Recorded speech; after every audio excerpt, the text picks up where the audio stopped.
So we're here talking about the third track, Genesis. Tell us about that. Genesis. Genesis! I love it. I love Genesis. Um, that was actually supposed to be my second single, and just how things kind of laid out, it was actually also the second song I wrote on the album, yet which we recorded in 2018, but it's coming out in 2020. I love that song so much. It's just about fighting for what you want in life, fighting for your place in life. Nothing's gonna be handed to you. I went through that, but I also felt and realized if I want it, I'm gonna take it. I'm gonna work for it. I have to claim that it's mine because there's so many people out there wanting the same thing as me. But who's gonna get there? The one who's worked harder, the one who's waking up at 4 o'clock in the morning to go to the studio, which I used to do that the whole month of like January of 2019. My layout would be go to the studio from 4 to 8, go to college from 9 to like 1, and then work from 1:30 to 11:30, and that was my life.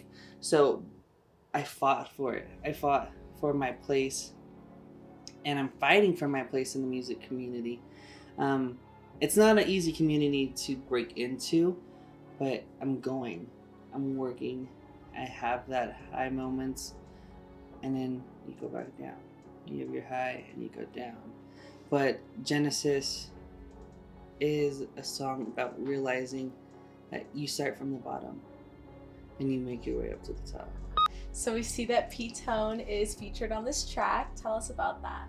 That man is a very godly man. He knows his stuff. Beaton is actually a youth pastor for a church out here in Las Vegas called Anchor Hill. I've known him since, oh my gosh, since 2014? No. Yeah, 2014. Back when he was under my aunt and uncle at another church called Grace. So he's always been into music, rapping. His flow, his lyric game is like no joke.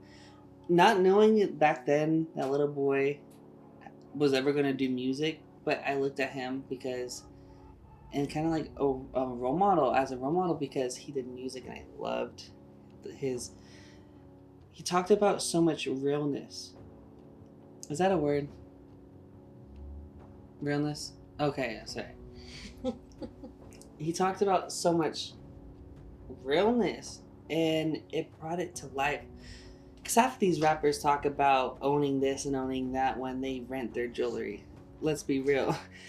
So I like the real. I like the honesty. Genesis is actually it's one of my songs that is very biblical. And with him being a youth pastor, I sent it over to him. I said, listen to this. If this is something you would want to be, I would love to have you on this track and share your truth as well. So I sent it over, and then I didn't hear nothing. I sent it over, and then I didn't hear nothing. So I went to church to talk to him. I was like, hey, bro, do you want to be on the song? He heard it. He loved it. And I think within a week, I got him into the studio, and oh my God, like he came into the studio, had it all ready, what he wanted. He was there for an hour and he left. I think he took 2 takes, and now that song is complete. And I waited 2.5 years to have the right person on it. And bro, he's legit. I love him.